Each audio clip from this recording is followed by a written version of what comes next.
నమస్తే. నేను సిరి.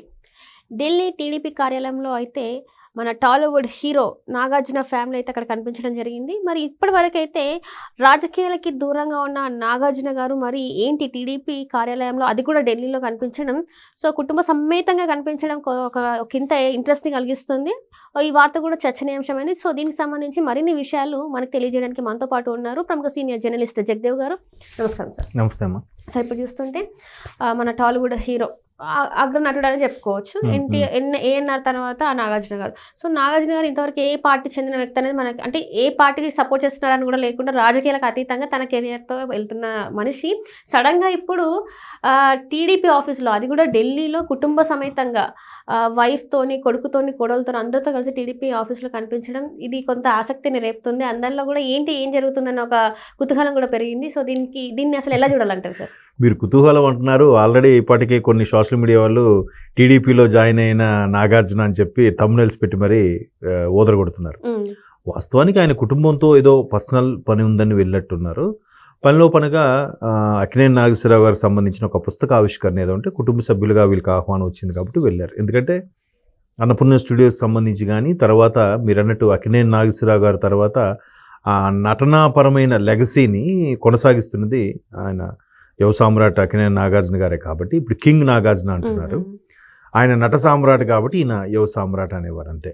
సో అట్లాంటి నాగార్జున గారు కుటుంబ సమేతంగా ఆయన, అమల గారు, తర్వాత చైతన్య గారు, మిస్సెస్ చైతన్య, శోభిత గారు వెళ్ళారు. అయితే అక్కడ టీడీపీ ఆఫీసులో ఏదైతే మన ఎంపీ శబరి గారు ఉన్నప్పుడు ఆవిడని కలిసి వెళ్ళారు. సంథింగ్ శబరి గారికి శోభిత గారికి రిలేషన్స్ ఉన్నాయో తెలియదు కానీ మొత్తానికి ఆవిడ వీళ్ళతో కలిసి దిగిన ఫోటోని సోషల్ మీడియాలో షేర్ చేసుకున్నారు ఆవిడ. అది ఇప్పుడు వైరల్ అంశంగా మారింది.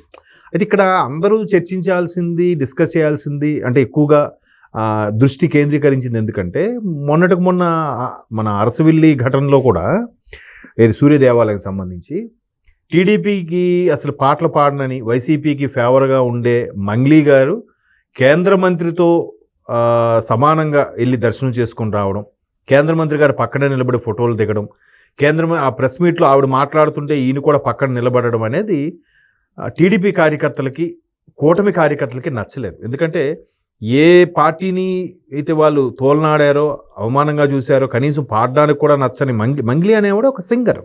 ఆవిడకి ఏ పాట ఎవరు పైసలు ఇచ్చినా పాడాలి కదా. అలా కాకుండా టీడీపీ వాళ్ళకి పాడనన్నారని కూడా వార్తలు వినిపిస్తున్నాయి. వాస్తవమో కాదు తెలియదు. బట్ వైసీపీకి అయితే క్యాన్వాసింగ్ కూడా చేశారు ఆవిడ. మా వైసీపీ ఫ్యాన్కి గుర్తు వేయండి, చల్లగా ఉంటుంది మీ జీవితం అనుకొని.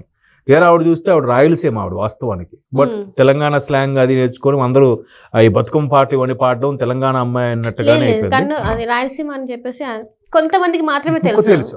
అదే అంటే ఇప్పుడు తెలంగాణ శకుంతల అంటారు. తెలంగాణ శకుంతల ఆవిడ కర్ణాటక ఎక్కడో ఆవిడ, ఇక్కడ ఆవిడ కాదు. బట్ ఆవిడ నేర్చుకుంది అట్లా స్లాంగ్ అది.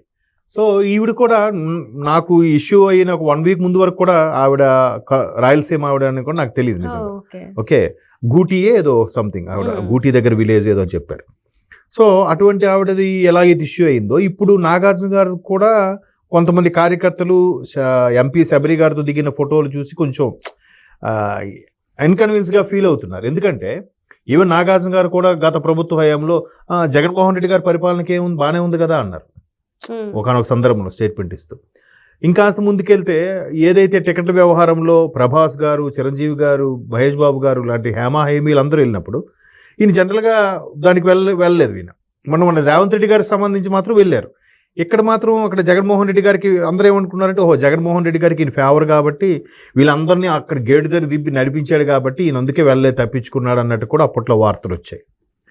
ఆ తర్వాత ఇంకా ముందుకెళ్తే ఈయన జగన్మోహన్ రెడ్డి గారు జైల్లో ఉన్నప్పుడు కూడా ఈయన పరామర్శించారు. అదే నిమ్మగడ్డ అంటే అప్పుడు అది మ్యాట్రిక్స్, తర్వాత అప్పుడు కూడా ఇష్యూ అయింది. మ్యాట్రిక్స్ ప్రసాద్ అనొద్దు, నిమ్మగడ్డ ప్రసాద్ అని కూడా అప్పట్లో కోర్టు తీర్పు కూడా ఇచ్చింది మ్యాట్రిక్స్ వాళ్ళు ఫైల్ చేస్తే. సో అట్లాగా ఆ బిజినెస్ సత్సంబంధాలు ఉన్నాయి కాబట్టి అందుకే జగన్మోహన్ రెడ్డి గారి నుంచి ఎప్పుడు తప్పుగా మాట్లాడలేదు. ఈవెన్ జగన్మోహన్ రెడ్డి గారి పరిపాలన బాగానే ఉందిగా అన్నట్టే మాట్లాడారు. ఇంత వ్యతిరేకత వచ్చి టికెట్ల రేట్లు తగ్గించినా కూడా. ఓకే, ఒకానొక సందర్భంలో ఒక ఆడియో ఫంక్షన్లో కూడా ఆయన ఏం మాట్లాడారంటే, అంటే అంత భారీ సినిమాలు కావు నావి, నా వారసులవి, మరీ టికెట్ల కోసం అంత ఇదిగా అయ్యే అవసరమే ఉండదు అన్నట్టు కూడా ఒక ఆడియో ఫంక్షన్లో మాట్లాడారు. మీరు కావాలంటే యూట్యూబ్లో చూడొచ్చు. అంటే నాకు అవసరం లేదు, ఎవరో వీళ్ళు మాట్లాడితే పిల్లిమెడలు ఎవరో గంట కట్టేస్తే చాలు నేను హ్యాపీ అన్నట్టుగా ఆయన అలా మాట్లాడారని కూడా చాలామంది ఇండస్ట్రీకి చెందిన వాళ్ళే తెర వెనుక కొంచెం గుసగుసలు ఆడుకున్నారు.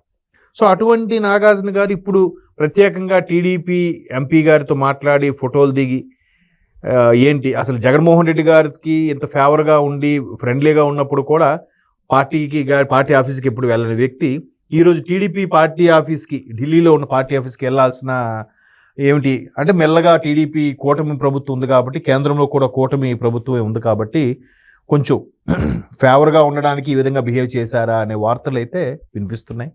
ఇప్పుడు బిజినెస్ మ్యాన్లు పెద్ద పెద్ద వాళ్ళకి ఏంటంటే ఆ క్షణం అందరితోనూ సఖ్యత ఉంటుంది, అందరితో కూడా స్నేహభావం ఉంటుంది.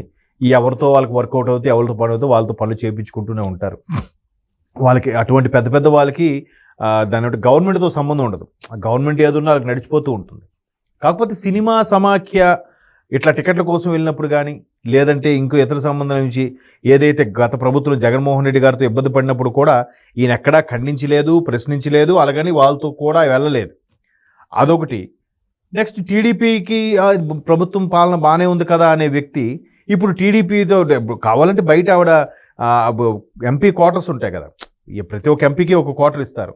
ఆ క్వార్టర్స్ దగ్గర అక్కడికి వెళ్ళి కలవచ్చు ఒకవేళ శబరి గారిని కలవాలి అని అనుకుంటే. సో ప్రత్యేకంగా పార్టీ ఆఫీస్కే వెళ్ళి కలిశారు అని అంటే ఎవరు అనుమానాలు అవి ఎవరు ఛానల్ అవి కాబట్టి ఇష్టం వచ్చినట్టుగా రాసేస్తున్నారు. వాస్తవానికి వెళ్ళింది కుటుంబంతో ఏదో పర్సనల్ వరకు, తర్వాత ఏఎన్ఆర్ గారికి సంబంధించినది బుక్. ఎందుకంటే రీసెంట్గా మన్ కీ బాత్లో కూడా ఎక్కడో మన ప్రధానమంత్రి నరేంద్ర మోదీ గారు కూడా అక్కినేని నాగేశ్వరరావు గారి యొక్క నటన గురించి, ఆయన సినీ ప్రస్థానం గురించి, అంటే అన్నేళ్ళు సినీ ప్రస్థానం అవడానికి ఆయన యొక్క డిసిప్లినే కారణం అన్నట్టుగా కూడా ప్రశంసించారు. మేబీ అలా కూడా అయి ఉండొచ్చు. అటువంటి సందర్భంలో బుక్ రిలీజ్ అవ్వడం కానీ లేదంటే ప్రధానమంత్రిని కానీ కలవడానికి కూడా ట్రై చేసి ఉండొచ్చు, అపాయింట్మెంట్ దొరకపోయి ఉండొచ్చు. కాకపోతే పెద్ద పెద్ద వాళ్ళు ఎప్పుడైనా పబ్లిక్లో ఒక మాట మాట్లాడితే అది చాలా తీసేసుకుంటారు. జగన్మోహన్ రెడ్డి పరిపాలన బాగానే ఉందిగా అనే మాటని ఇప్పుడు ఎలా తీసుకుంటున్నారు? మరి అలా బాగుంది అన్నప్పుడు మళ్ళీ టీడీపీతో ఎందుకు సఖ్యత? అంటే మీకు ఏమైనా పనులు ఉన్నాయా, మీకు అవసరం ఉందా? దానికి తోడు అంతకుముందు సురేఖ గారి వ్యవహారం చూసాగా, మన మంత్రి సురేఖ గారి, కొండా సురేఖ గారిది, నాగార్జున గారిని చైతన్య గారిని చాలా దారుణంగా అన్నారు ఒక మాట. సో ఇట్లాంటి వాటికి సపోర్ట్ కావాలన్నా ఒక రాజకీయ నాయకులతో ఢీ కొనాలంటే వీళ్ళకి కూడా కొంత పరపతి ఉండాలి కదా. సో అలాంటప్పుడు వీళ్ళు పెద్ద పెద్ద వాళ్ళని అలా జస్ట్ టచ్లో పెట్టుకుంటూ వాళ్ళతో సఖ్యతగా ఉంటారు. మేబీ ఆ యాంగిల్లో కూడా ఉండొచ్చు నా అభిప్రాయం, చెప్పలేం. కానీ దాన్ని ఆల్రెడీ టీడీపీలోకి ఆయన చేరిపోయారు, పార్టీలోకి వస్తున్నారు అన్నట్టు కూడా కొన్ని thumbnails చూశాను. అవైతే వాస్తవం కాకపోవచ్చు అని నా అభిప్రాయం. ఏదో పర్సనల్ గా వెళ్ళి కలిసారు తప్ప పార్టీలోకి అయితే రాలేదు, పార్టీకి సంబంధించింది అయితే కాదు అది. ఎందుకంటే పార్టీలోకి వెళ్ళేలాగైతే ఇంకా పెద్ద వ్యక్తులను కలుస్తారు కదా, శబరి గారిని కలిసే ఇది అయితే ఉండదు కదా. రైట్.